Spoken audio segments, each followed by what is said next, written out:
والسلام يا أديك إيرو داودياش برنامج كذا دماغ ليسيد أو كمغلا يقول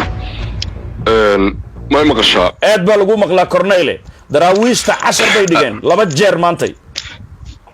هذا كل سلام يا أديك إيرو داودياش برنامج كا أنت كدب waxaan waxa weeyaan adduunyadan anaga aan joogno waxaan ka quursaday inayna macna lahayn waxa adduunyada ku sheegaysa nin adiga ku baahan hadan adiga isku ka taagaya aboodooda waxay maanta ay odagii xumaayo hadeertan hadlayaan arkay oo nabadoon iyo waxun sheeganay oo ku halafta galeen kuwa hareen ahaas meel ku soo urursaday markaasoo wasiirkii warfaafinta Puntland baa hadlay wuxuu yiri lafta galeen waan ku taageersanahay waxaan ku sheegayaa ku cadeynayaa Cabdi Casiis Maxamed Xasan lafta galeen maamulka koonfur galbeed ayuu madaxweyne ka yahay shacab koonfur galbeed la yiraahdo ama digli mirifle iyo dadkii wanaag jecel oo xiliga la nool ayuu madaxweyne u yahay maanta waan ku sheegay ustaad waxaan ku sheegayaa ku cadeynayaa waxaan waa been iyo majaxabin iyo marhabaabin iyo balaayo iyo waxaan yani maxaan ku raadaan waxaan naf laho burin ma ahan way jabayaan sayuhu zamul jam'u way waduna dubra ayaa sugaysa haday isa soo raacaan ama haday Israa'iil keensadaan ama haday ay soo kaxeystaan Amerikaani al-shabaab isla socda haday soo galaan dee meeshan reer kale maanta u dawladeen karaa maanta ma jiro dawladnimada waa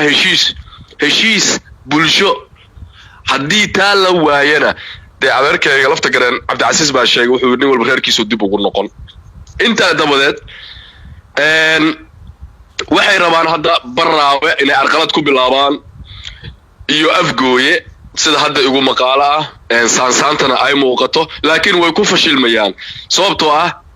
hadalkan mar walba ku celinayaa ayaga aniga ii baahan aniga ayaga uma baahno dekadna waan leeyahay wabigana aniga waqtigeeda maraya qudaartan aniga xukumo waxay sheegayaan waxay meelaha ay ka sheegayaan dee hadaladii lagu yaqiinay waay nin soo dilayo dhaaranay soo markin ya nin soo dilay oo hadana la dhaarinayo wallahi aniga midlin ku hay soo markin afarta kitaab ilaahay soo dajiyay injiil furqaan zabuur iyo tawreed haday nimankan soo laqaan been kuma sheegay waligayga ma aaminayo khayran anigu aaminayo ma ahan waxaan kaloo arkay wariyaal oo wari ahaan jiray waxa nasiib dara ah ay ku leeyihiin lafta galeen oo Ethiopia la safan hadii lafta galeen Ethiopia uu la safan yahay asaga waxa ka horeey lafta galeen shacabka koonfur galbeed waxay yiraahdeen dadka deegaanadaas war ciidanku soo bedela meeshan Ethiopia haday baxdo shabaabka soo noqonayo hubkii cali guduud iyo bargaan iyo misgawa idinku aad geyseen oo abgaalka iyo habrigidir idinku ku hubaysan oo xarar dheer lagu xoreeyay hadayba xorta habaday shabaab qabsanbo dee anagana nasiya ma diideen may anaga isbixin doonee meeshayna la galays hana la gashay shabaabka bakool joogana xamar uu tagaya habeen maalma xamar waa la isku dilaa habeen hore ugu dambeysay qaraxya ka socday iyo hoobiya lagu garaacay marka Cabdi Casiis Xasan lafta gareen Ethiopia sinji iyo farac uma galo wiilka digli mirfan Ethiopia sinji farac uma galo laakiin markay timaado wadaniyada beenta la isku xixinayo markay timaado dee Xuseen Maxamed Faraacid ba xamar jooga oo yiri 2017 dawladda Cabdullaahi Yuusuf anaga Ethiopia hal baasaboor baa naga dhaxay codkiisa habeen warshadeela soo deysay markaas aan qosol la dhacay Cabdi Xasan Cabaal qaybdiid baa jooga oo xamar ku garaacay maxaa ku dhahaye biitamkii rasaastii Ethiopia laga soo qaadi jiray Sweden lagu xiray aad ogtahay 2017 waxay ahaydbo naagihii dahab suuq dahabla ku garaacay hogaamiye kooxeedada ninaan hubka soo qaadan ma jiro Ethiopia waa may okay markay timaado Soomaalinimada maanta jirto waxa ka horeeya afar qabiil iyo bar ama shan beelood wasiirada waxa ku qaybsanaa qabiil safiirada hadii la saaxiibo qabiil baan ku qaybsanaa xildhibaanada qabiil baan ku qaybsanaa deeb gudoomiyaha baarlamaanka waa qabiil ra'iisul wasaaraha waa daarood kan hadda fadhiya madaxweynaha sheeganayaan oo adduunyada saa u qasayo dabka ay soo shidayaan ustaad maanta ku sheego nimankan hiraaba ama habiye dabka ayagu soo shidayaan way soo shideen holcaya anaga biyo ma u quurno dabkaasi inaan ku shubno ama dambas kuma shubayno ama cara ciid kuma shubayno ama cara kuma shubayno dabkaasi gaas ayaan ku shubaynaa sababtoo ah hadii dabkaasi aan damino waxay la mid tahay in lana ka adkaaday aan jilbahooda qabsanay na hogaamiye aan nirahnay ayay noqonaysaa adduunyadana fursadda ku soo marto waa dahabi lama helo adduunka waxaan ugu jeclahay in aniga horta marka ugu horeyso dulmi la igu soo weeraro adduunka haddii dhalinyaraan ahay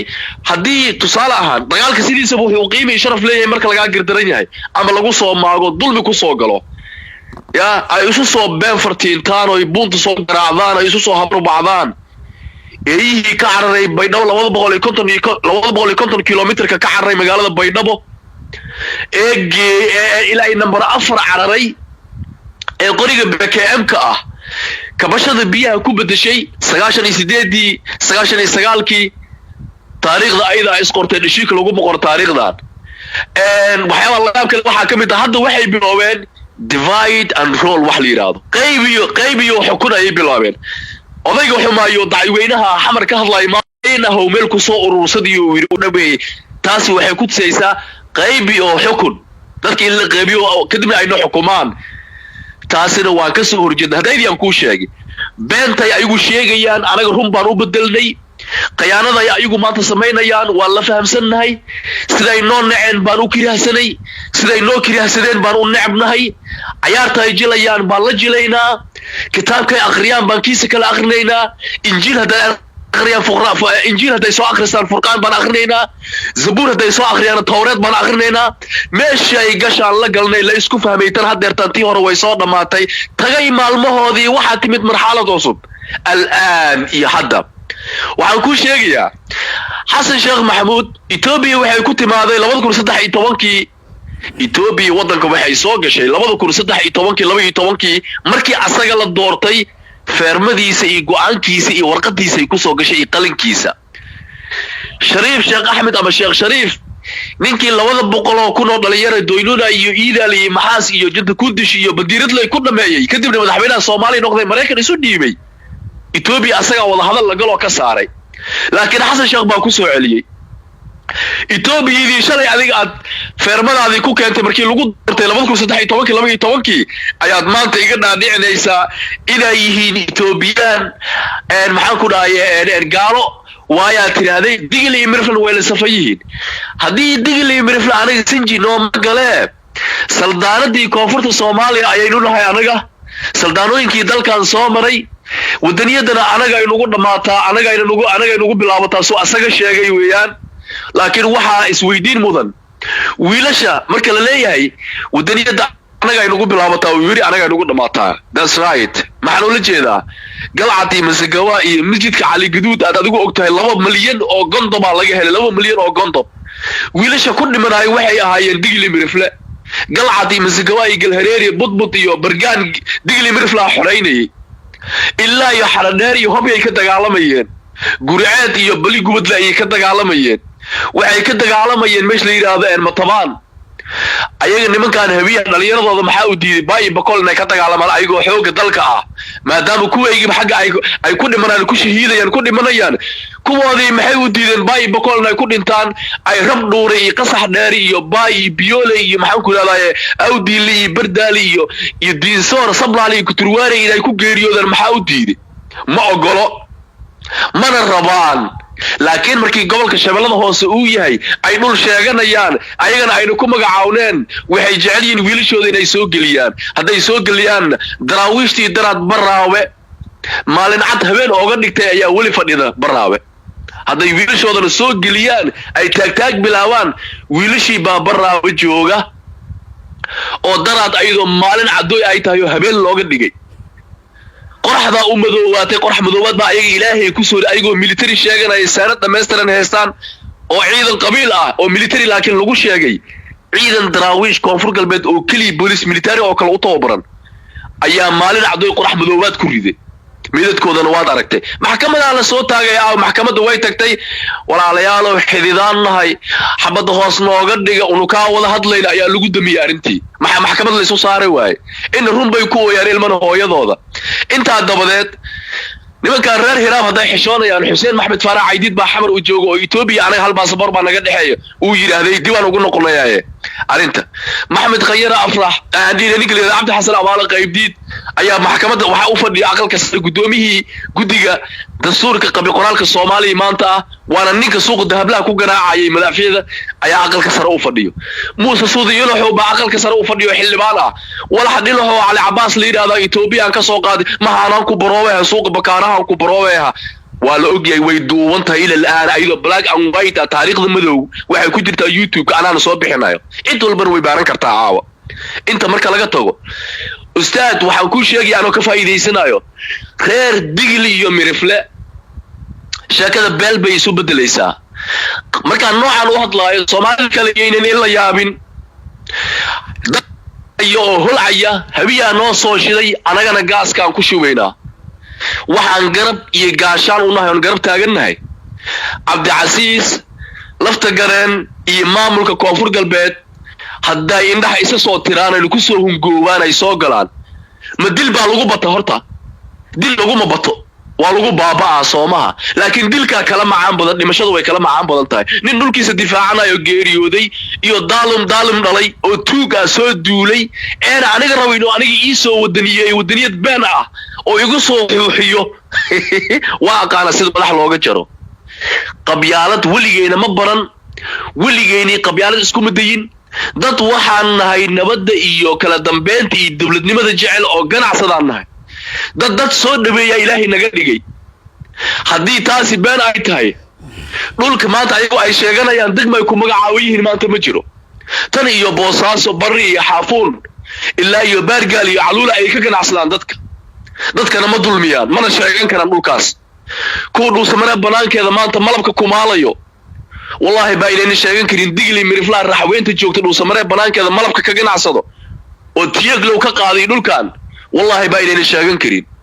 marka dawladnimada inaan jecelnahay taas ku tusaysa wadaniyada ayaga ay sheegayaan ayadoo dhab ah anaga practically anaga u sameeynayba maxaan ula jeedaa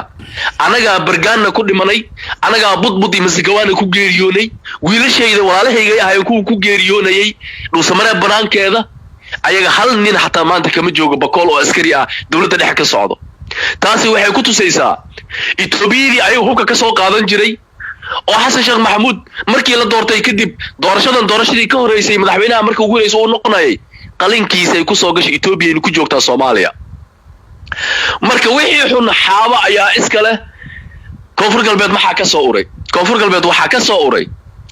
waligaaga xilligan maanta la taagan yahay ninkii ugu raaci lahay ninkii kale qarniga maanta aynu joogno 22aad sanadii 2024 xishoodka iyo ixtiraamka iyo dawlad jaceelka iyo dhowrsanaanta waxaad ku weynaysaa sharafta iyo karaamada Ilaahay uu ku siiyay waxaan ula jeedaa afkooda wuxuu koray oo kaliya Koonfur Galbeed nimankan habiyaha ah ee hiraab ah ee xidid iyo xigaalka aan nahay wixii xidid iyo xigaal xagga marka la geeyo way yaqaanaan sida loo geeriyoodo aniga waan u sheegay isgaarsiintan dalka ayaga maanta gacantooda ku jirtaa +25261 Soomaaliyeed ka dhaxaysa laakiin ayada gacantooda ku jirtaa maanta isgaarsiinta in shacabka Soomaaliyeed nin walba simikaarkiisa ay dhikaar la qaato way diideen waxaan ula jeedaa sida loo dhinto way yaqaanaan macni waxaan ula jeedaa hadda ka hor baan waxaan ku yiri hadii ay dhikaar shacabka ay qaataan ka waran nin walba simikaarkiisana la gurijiista garay ay dhikaarkiisa sida shacabka loo dhageysto wixii shabaab ay wixii kale dudublad ku soo socota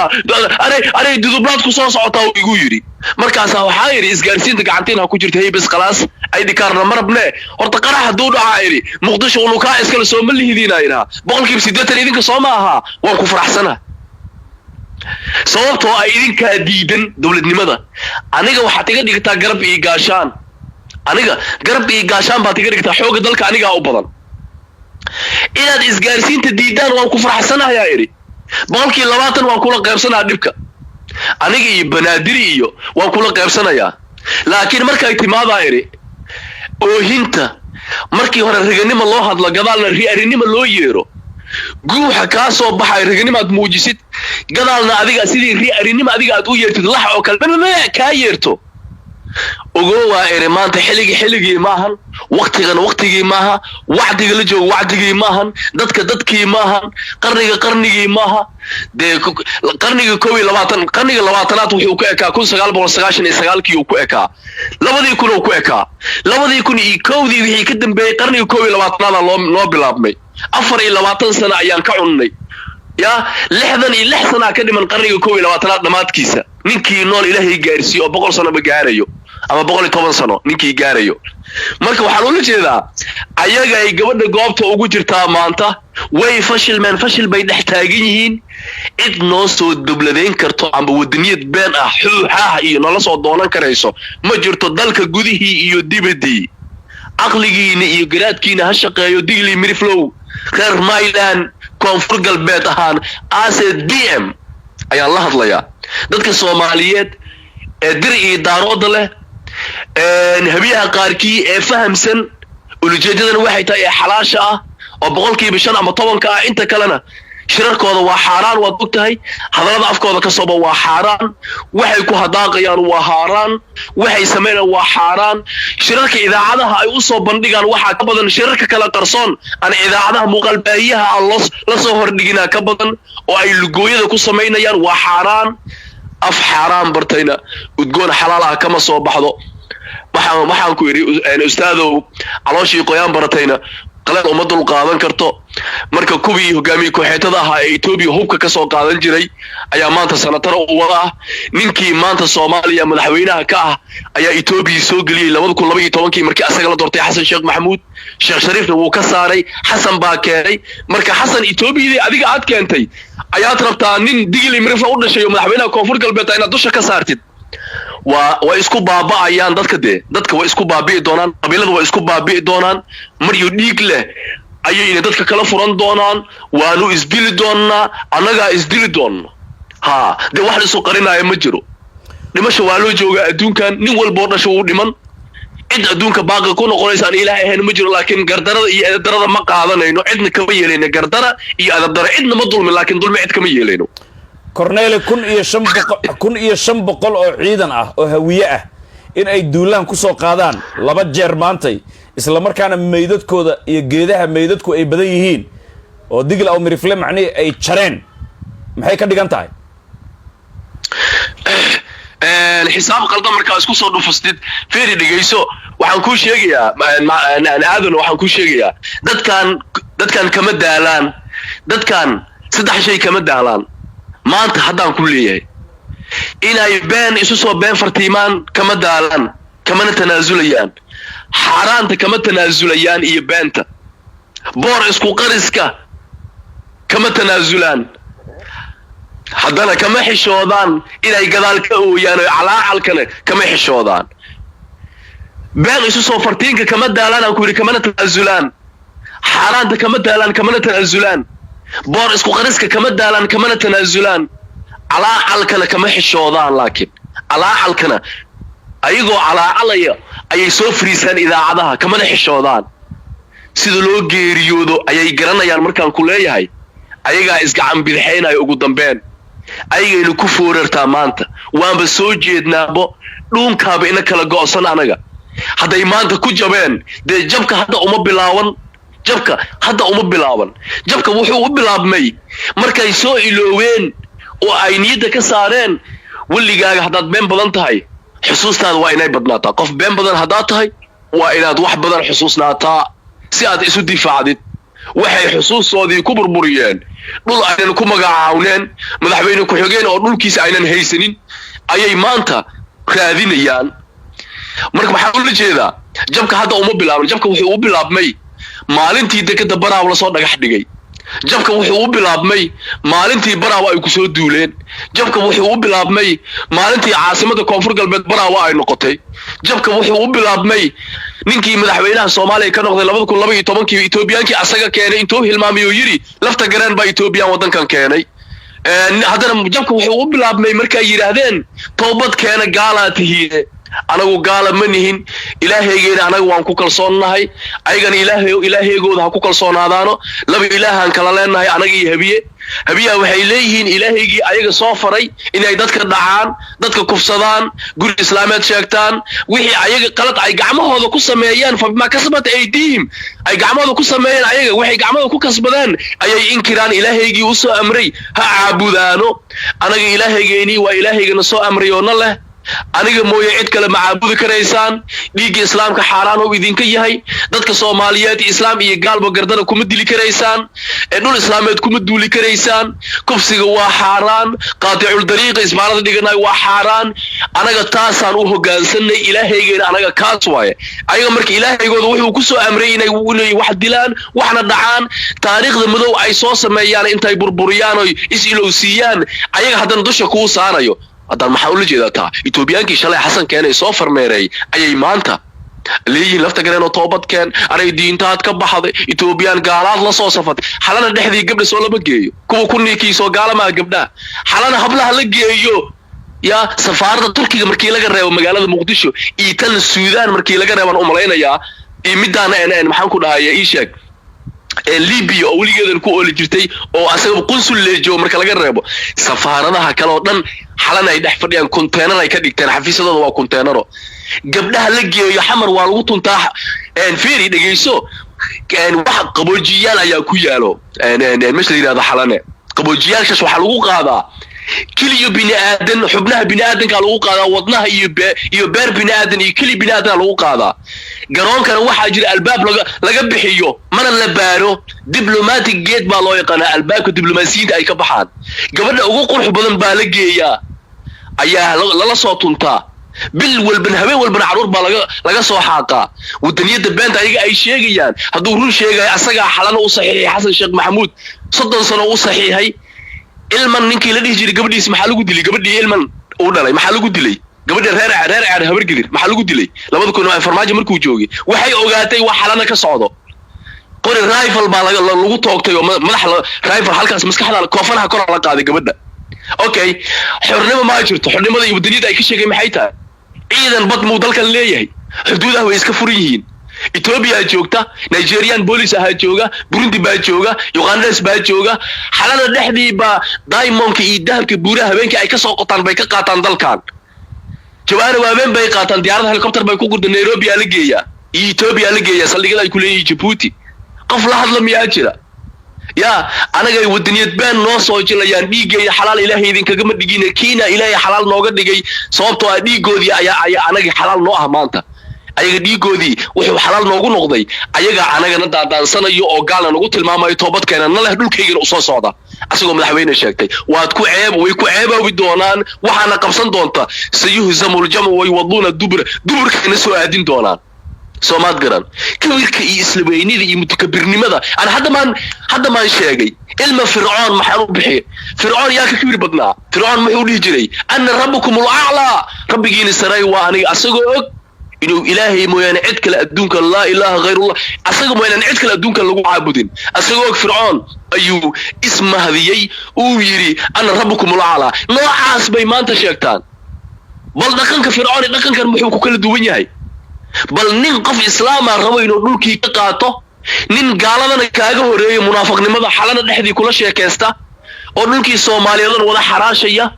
oo Ethiopiankii asaga 2013 keenay maanta adiga dusha ka saaraya oo haddana kula toobad keen Ethiopian la safan tahay bal waxaan oo kala dhigta dhiig loo dara wala iska dhiciya dawladnimada habbaado nin walba reerkiisa haraadsado Puntland meeshada xukunto anaga iyo nimankaana anagoo is haysan qiyaamaha tagi doona adduunyada ayadoo gadoomin yaa rabbi samada noo furaan leenahay anaga reer fircoon isla socono digili mirfa wax samada garaacayo naga fur janna iyo jahiim meeshadna kala geenaysna kala geey waa isku soo go'nay mariyo dhiig la ayay soo kala furanay kuwaana daalimiintii waa adiga ku inkiray anagana dulminayay waa isku soo adduunyo aakhir beelnay albaabka naga fur anaga dhihi doonay Soomaalka dhaxdeena ka baxdo Cornel Gelle su'aasha kale aan ku weydiinayo waxay tahay waa maxay 1500 oo askari oo weerar soo qaaday oo macnaheedu daqiiqada lagu jabiyay oo meydadkii dhulka daadsan maxay tahay sababtaas hadii yani nin gardan ma guuleysto waligaaga fiiri ha ku tashan dhul aad adigu haystanaysa dhul adigu aadan lahayn waligaa ha ku tashan inaad sii joogaysid ha ku tashan Maraykan ba Afghanistan dharaar cad ka soo baxay Taliban gacanta oo qaato yiri waa ka dhulkooda haystaan marka niman dhalinyar maxaan ku tabeebo loo soo xiray oo la soo lugooyo hub loo soo dhibay inay ku baaba'ayaan taasiyaysu laba yaani mid nool mid inta isma weydiinayaan waxaas wax ka darnaa imaanaya way ku jabi doonaan haday dagaal isku dayaan diyaar baa loo yahay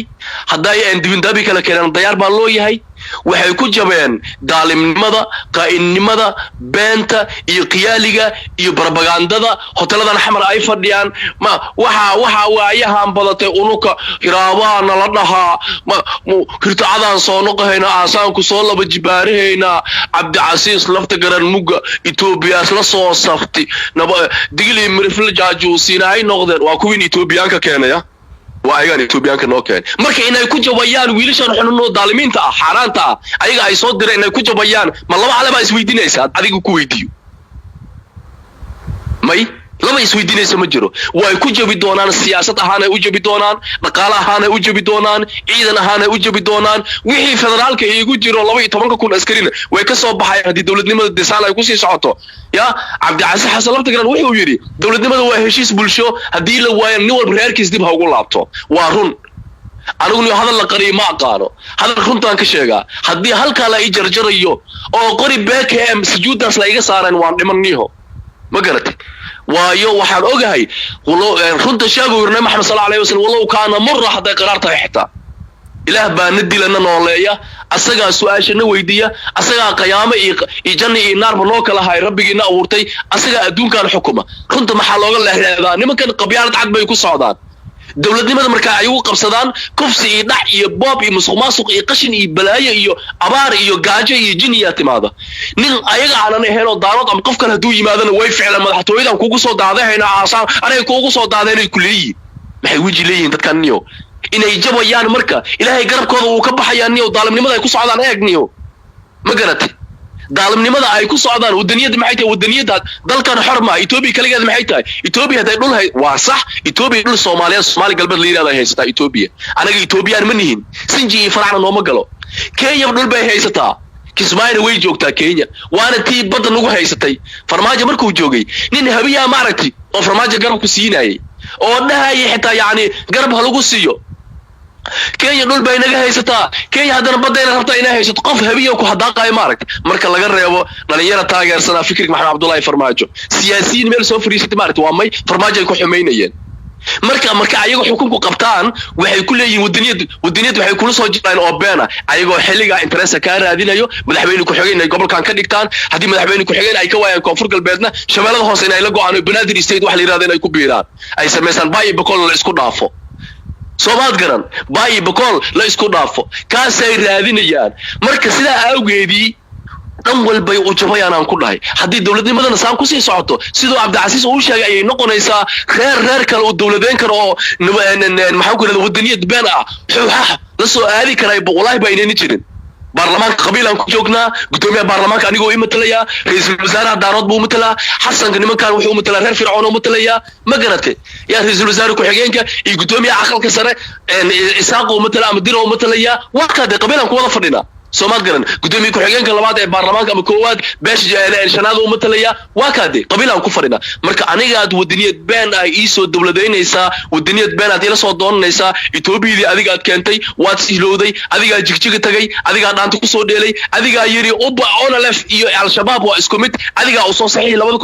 2014 Ethiopia waad silowsan tahay inaad tagtay Ethiopia walaalanahay adiga habeenadan baraha bulshada la wareejinaya fiidiyoyadii hore oo ugu hadlay isma daawada miya حسن ما حشود ميا ويجبيان هذا سؤال هذا كاجي جواب أنا كاجي جوابه ويجبيان نن نقالة وجبيان نن سياسة وجبيان نن درحمة وجبيان إذا كفدرال كيوجدن وان كلا صبيح دونا هدي لجو كلا بحو دولة دمى الصومالية بدلنا حاجة يفرسا أنا جانا برتينا فردينا ده وعلى كلا نوال بدي مشوا جاري كره هجارو ها أركانا مركا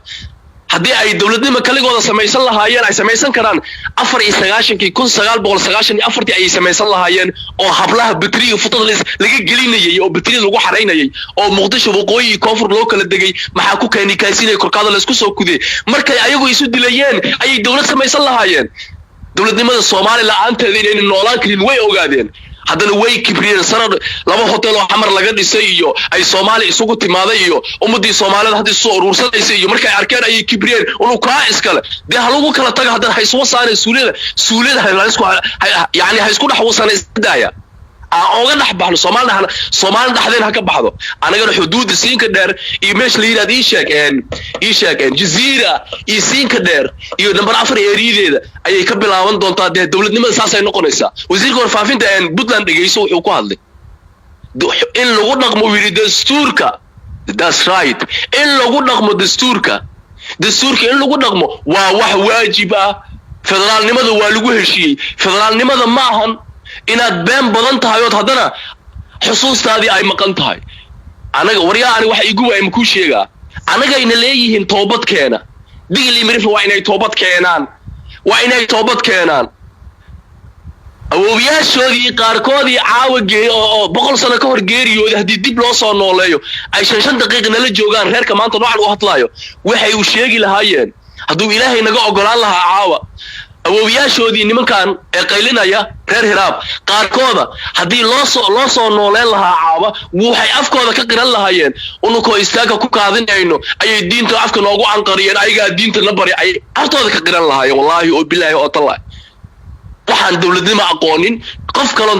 kaloon habiyahan haduu madaxweyne ka noqdana way masiiraan wax qabadkooda waxa weeyaan naag la kubsado musuqmaasuq iyo qashin iyo baqti laaluush iyo mushaar la jarto ciidanka cuntadoodii la jarto masiir iyo balaayo hadii wadaniyad baan ay soo jilayaan xalana dhexdiiba hablaha Soomaaliyeed la geynaya lagu iibinayay xalana hafuta kadiyo ma futa kadin kara beentiis waay xalana weerar kuma qaadi karo Xasan Cali Qaari iyo Farmaajo meesha laga raacay waa xalana ciidanka markay faraha ka qaadeen Xasan Cali Qaari iyo Farmaajo ciidanka markay maxaan ku yiraahdaa database markay u sameeyeen oo indho iyo fara laga qaaday ciidanka oo kaar loo sameeyay kaar caafimaad loo sameeyay kadib waxay u soo jeesteen xalana intay u soo jeesteen waxay yiraahdeen doorashada kadib Farmaajo wuxuu laaynaa inuu soo noqonayo ismooday doorashada kadib qorshaha wuxuu ahaa ama doorashada ka horbo waqtiga uu saamixi waay in safaarad walba konteenarka xamar dhex fadhiso ay safaaradda xamar ka dhisato xalanana loo bedelo ciidan saraakiil loo bedelo ama garoonka diyaaradaha maadaama la qabateen Soomaaliya la qaad rabay xilliga in loo bedelo la rabay meesha laga raacay Farmaajo iyo Qeere meesha laga soo raacay Farmaajo oo xilka ku waayay waa la isugu tagay nimankan wadaniyada dhabta war Farmaajo ninkii ka soo horjeeday ninkii taageersan nin walba runta inuu sheego way wanaagsan qofka creditkiisa ma lama haysan karo waa la siiyaa niyo qofka bini'aadanka creditkiisa waa in la siiyaa marka runta ka hadalno ciidankii Farmaajo uu dhisay ayay adduunyo aakhire ee mashriq iyo maghrib u kala direen ciidankii Eritrea waa la iibsaday Eritrea maxay noo qabatay anaga maxay noo qabatay waa la iibsaday Farmaajo inuu asaga stockta kaliya u dhiman ayuu lahaa habeenkii war lagu wareejiyay feelkan waa kii inuu qabateenta feelkan waa feelkii ciidanka feelkan waa ciidanka Eritrea ku maqan markii la lahaano wuu xishoo kari waayay xataa wallahi oo bilaay oo tale dadka noocaas madaxweyne maanta noo hirtaanyo waa inuu ka soo boodanay ku leeyihiin way jabayaan maanta ay jabayaan biriyay jabi doonaan mustaqbalkay jabi doonaan waayo xaq iyo baadil meel ma wada galan iyo ustaad way Cornel Gelle su'aal haddaan ku weydiiyo gudoomiye ku-xigeenkii hore amniga iyo siyaasadda gobolka Banaadir oo Farmaajo jikada wax ugu karin jiray markii dambana la dalacsiiyay oo ma arkayse la yiraa Cali Yara Cali ma arkayse u dhashay ma arkayse habar gidir waliba caayir beesha baxar dhabe ama reer ciyow wuxuu soo qaatay sawir askari digil aw mirifla ah oo macnaheedu astaanta qaranka Soomaaliya xiran iyo astaanta state-ka Maryland kaasoo ma arkaysa macnaheedu calanka Ethiopia soo qaatay hees Ethiopiana shitay wuxuu ku soo qoray sida tan waa ku akhrin doonaa lafdiga erayadiisi kan meel kasta oo uu joogo qofkii soo farsameeya ajir ayuu shaqaystay dalka iyo dadkana abaal ayuu ku leeyahay waliba waa in si fool xun loo habeeyo si uu tusaale ugu noqdo kuwa kale ninkan baasaboor Yurub uu haystaa habeynta macnaheedu waxa weeye askarigan wuxuu leeyahay digil aw mirflaaha ah waa in la soo dilaa qofkii soo dilana ajri xasanaad buu soo helayaa Cali Yara Cali hadduu sidaa leeyahay bal Hussein Caydiid ma arkaysa Ethiopian ma keenin miya Cali Maxamed Geedi ka waran ma arkayse macnihii ka waran hogaamiyaashii hawiye bal wax ka dheh maxaad leedahay waa kan caddayntiisii caliyar cali naag garoob ahoo la furay maanta wuu ka liitaa oo masiirsan caliyar cali ninka la yidhaahdo naag garoob ah ee la furay ee masiirsan wuu ka liitaa maanta wuxuu ugu liitaa yacni waxaan maantadan kuu sheegayay qof walbo ayaga ka mid ah wax qori yaqaano amba wax bartay haddii qaladaadka ayaga ay soo sameeyeen oo keliya haddii la daawisiin lahaa ama dib loogu soo celin lahaa as a revision ama muraajaca ahaan haddii dib loogu soo celin lahaa wallahi ninkii damiir le wuu xishoon lahaa reerkan habiyaha la yidhaahdo wax walbo qaladaadda siyaasiyiintooda ay sameeyeen oo haddana ayaga gacmahooda isku tooganayo ayaga ku soo noqonayso hadday akhrin lahaayeen يعني هذي ضمير لين وحشون لها لكن ده كان ضمير ملها أنا وحنا بقولي إنه دراسات مدة عن سماء وحنا قاعدين منك هبيها غير كان هبيها اللي يرادو إن دانك اللي جوبيو لا إسكت عيو يا لا إسكت كل يو الله تصينات لمش الديار أطه هاي لقوا مرسين كرين إلى مركز يكون هاي نمستي المعذران هاي مركز يكون هاي وأقعدي دراسات مدة عن سماء والله وأقعدي واي دالمين واي دولدمadu waxay u yaqaanaan ku guri ku gaari iibso saan ku sheegay way tan wiilkaas daraawishta koonfur galbeed waaye saani uu malaynayo hadii la soo habeeyo hadaan la soo habeynin haweys iyo caliyar iska badaabo nin meel u ron maanta ma jiro shalay farmaajo taageersana maanta xasano wax u qorqoraya biri ninkii kala yimaado taageera de nin waxa waaye ambassador European oo heesta reer Sweden waaye caliyar cali boostadiisa uu qoray digli miriflaha Sweden ila jooga boostadaasi screenshot kan ka qaata hadii askarigaas meel alaale meeshuu joogo hala soo habeeyo uu yiri haday suuragal noqoto in la dilo anaga Sweden dacwad kaga furayno waa soo joognaa Sweden caliyar cali Nairobi hotelada ku dhaxal dhuumaaleysto wuxuu doona ha sameeyo laakiin Sweden dacwad kaga furayna reer digli mirifle inta idaawanaysa hadduu deegaanadan joogo koonfur galbeedna askariga deegaanadii soo jooga taada kale waxaan ku sheegayaa ustaad waxay diyaarinayaan Cabdi Casiis Xasan lafta gareen waa xereynaa iyo xala xere iyo wax noocaas waxa la diyaarinayaa haddii ku soo gaarto haddii kale aadan madow ayaa jir ay rabaan inay la yeeshaan waqtiyada soo socdo amba habeenta ma noqoto ama biri ha noqoto shirkaasina wuxuu daarnaan doonaa in خير مايلان حنيها laga qabto xaniyahaasi oo ah in Cabdi Casiis la xiro maadaama waqtigiisu uu dhamaado wax noocaas ay leeyihiin hadda iyo dan ustaad hal shay aan ku sheegaya dadka digli mirfan waan u sheegaya siyaasiyiinta koonfur galbeed waan u sheegaya waxaad ogaanaysaan aayad waxa jirto oo yahuudi iyo nasaarada ka hadlaysa yahuudi waa yahuudan Falastiin maanta dhulkeeda ku gumaadaysa nasaaran waa wixii gaal ah oo kristaan ah يعني كاثوليك iyo orthodox la yiraahdaa orthodox waa Ethiopia iyo Ruushka iyo Serbia iyo Greek weeyaan catholic waa kristaanta ayada quraanka waxay leedahay walan tarda anka al-yahud wala an-nasara hatta tattabi'a millati yani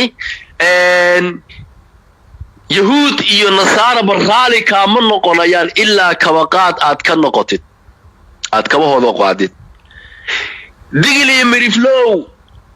eeyaha la soo dirsan doono ee xashiishada xamar ku caba ee laaluushka la soo siiya siyaasi ku sheega ee alooshiis la ciyaarka ee damiirka iyo dadnimada iyo jaajusnimada ka dhigtay garaado iyo digli miriflaha malaayinka ah iyo siyaasiyiinta xildhibaanada iyo Cabdi Casiis qudhiisi adiga aadan ay intay dhigaysanaysa iyo Soomaalida kala dir iyo daaroodbo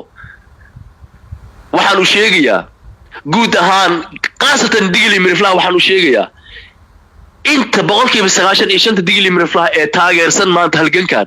iyo xaaladda maanta taagan ee online ka ah ayada aan soo qaatay yahuud iyo nasaara ama gaalo qaali kama noqonayaan markay siyaasad idan noqoto ilaa kabaqaad aad ka noqotid nimankan habiyahana qaali nagama noqonayaan ilaa anaga ayaga aan ogolaano inay xukunka iyo Ben Holder inay noo noqdeen qalinka ayaga noo qabtaan qaali nooga ma noqonayaan siyaasadda Soomaaliya ilaa hal shay ma hayne ay qaali nooga noqonayaan taasi oo ah inaan ogolaano dabka ay soo shideen inaan anagana bensiin ku shubno maryu dhiigle inaynu kala furanno dowladnimadu cirka kama soo degin heshiis oo ahaa Soomaaliya hal dal bay leedahay laakiin waa kala deegaan siyaasadan xisbi maahan baarlamaanka qabiilan ku fadhinaa haddii taa la waayo soo dir idaaro dhaxdeena ka baxa anagii nimankan maryu dhiig aynu kala furanno dabka shidanaan bensiin iyo dalbandi aan qabadsiin doonaa samada noo casaato Cabdicasiis wuxuu yiri reer walbo iyo shakhsi walbana reerkiisa dib ugu soo noqon xuduudiisa oo xiran ustaad way Cornel Gelle ee ma arkayse Cali Yare wuxuu yiri hal soo dilo soo lagama yaabo isaga inuu ka hor dhinto waa taas su'aal midda labaad ma moodaa inay is soo raaceen marka nimankii hawiye aha siyaasiyiintooda iyo qaaqlayaashooda in ay digil aw mirifle nacayb ay u qabaan yani dhamaantood inay u midaysan yihiin in dadkan la gumaado su'aasha saddexaad waxa weeye Xasan Sheekh Maxamuud beeshiis waxa la shiray ma arkayse shirkaasi intaan ka sheegay haddana maantay macnii xisbigii Maanshiil oo digil aw miriflaha u dhashay qowmiyadda Mayland oo Shariif Xasan uu hogaaminayo shir albaabada u xiray sira uu la galay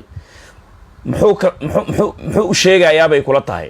ma wuxuu leeyahay ma arkayse macnii caano iyo sokor iyo cake u sameeya statekiini ma arkayse mise dab ku shida adiga ra'yigaaga muxuu yahay waxaan u malaynayaa Cornel Gelle inuu mood yar ku jiro laakiin waa sugaynaa biidni Ilaahay baari ma Shariif Xasan Bashir la yeeshay kooxdii Maanshiil ee mucaaradka ku ahaa oo naagii hiraab aan u naqaano shir la galayba Xasan macnii maantay maxaad isleedahay inay wada hadlayaan de wuxuu sheegayaa dhuusi laba 5 daqiiqo la soo sheekaysanaya hortooda ku dhuusaya dhuusidiisa ay dhageysanayaan iyo beentii propagandada wax kala soconaya ma jiro marka dhuusadiisa uf ma dhahayaan miya markuu ku dhuuso hortooda uf ma dhahayaan de midee waana naagana kuma tilmaami karnaa oo dumarka naagaha hiraabna ma dhigi karnaa waayo dumarka maanta dumarka Soomaaliyeed qaarkooda fiiri maanta reeraha ayaga hoggaanka u haayabo burburka markuu dhacay ayaga reerihii maanta waxa u noqday nimankan waxa la yiraahdaa nimankan mowtada nool baa la yiraahdaa masaakiinta mowtada nool la yiraahdaa amba waxa la yiraahdaa adoomaha habiye nimankan waxa adoonsada nimankan xamar jooga marka wuxuu sheegayaan ku sheegaya ninkii uu imaaday idinkaan idin hubeen doonaa baydhabo iyo baraawaan qaska kicin doonaa nala garab istaaga inuu taasi kala hadlo koow ama in 40 milyan 50 milyan oo dollar ayaan ku bixinaa doorashada ala xildhibaan 200 kun oo dollar oo qaadan doona bax diyaarad raaca waxaan diyaarin doonaa systemkii doorashada ay ku dhici lahayd awal hore waxaan rabay inuu aniga ila joogo laakiin warka teydii inuu qaato maadaama teydii uu ka soo horjeestay hadda inuu meesha ka baxo waay filim noocaasi assassination caadi ah la bilaabaya wax assassination la yiraahdo oo shirqool ah shirqoolkaasna way ku fashilmeen waad ogtahay waxaan diyaar u nahay anaga digli mirif la'aan nimankaani anaga weligeena ma heshiinayno dadkan weligeena ma heshiinayno adduunyadan kuma heshiinayno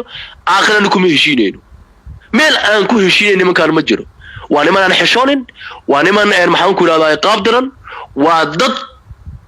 illa iska dhiciyo mooyaane aan waji kale lahayn ma garat Cabdicasiis Xasan lafta garan waxba kama qaadayaan wallahi way ku fashilmayaan hadii la soo diray Ibrahim Isaaqiro iyo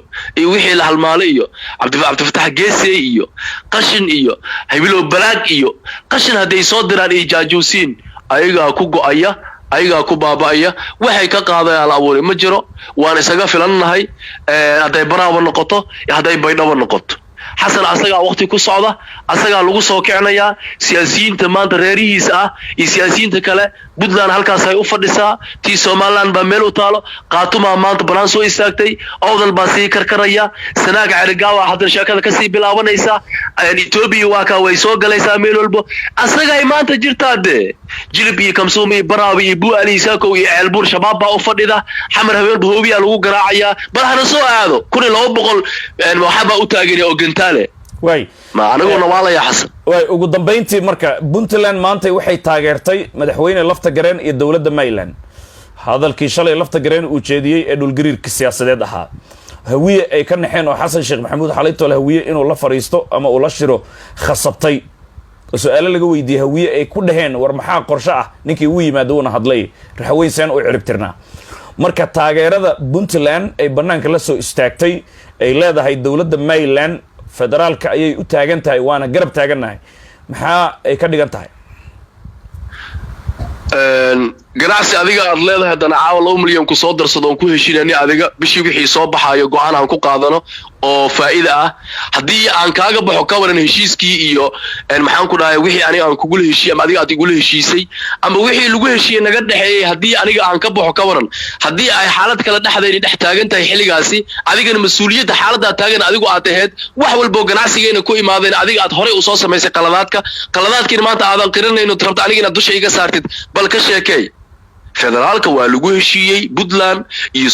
Puntland iyo Koonfur Galbeed iyo guud ahaan dalkoodan waa lagu heshiiyay wixii lagu heshiiyay baalmarayaan wixii Ethiopiaanki ayagu ay keeneen ay rabeen inay dush naga saaraan aniga inagu yiraahdaan toobad keena Puntland meesha ay ku gowracan tahay Koonfur Galbeed meesha ay ku gowracan tahay oo ay difaac ugu jirtay Puntland ku gowracan tahay difaac ugu jirtaa isku mabda ayaynu nahay nimankan maafiyada ah heriyada xamar fariid mansooniyada iyo ilmuneedka xalan iyo xamar loo fadhiyo ee band iyo propagandada ee dawladnimada u yaqaano corruption iyo lacag la lunsado iyo mushaar ciidan ay leeyihiin iyo raashin ciidan uu leexsado u yaqaano Puntland iyo Koonfur Galbeedna way ku mintidayaan adeer cid kale wax ka qaadi kareyso ma jirto Soomaaliya waa federaal awoowahooda lagu gubi aabahooda ay fuudka kula cabi doonaan xageenka helaa gobonimo waa isgarabyo ay leedahay anagana waxaan nahay Koonfur Galbeed lafta gareenana garabkiisa nahay dal iyo dibad waxaan ku salaamayaa aad iyo aad buu u mahadsan yahay Cornel Gale ayuu ahaa oo studio warbaahinta Southern Media Corporation 45 daqiiqo ma arkaysa macnaheedu waraysi dhul gariir lamid ah ma arkaysa macnaheedu khudbadii madaxweyne lafta gareen magaalada Baydhabo shalay uu ka jeediyay oo kale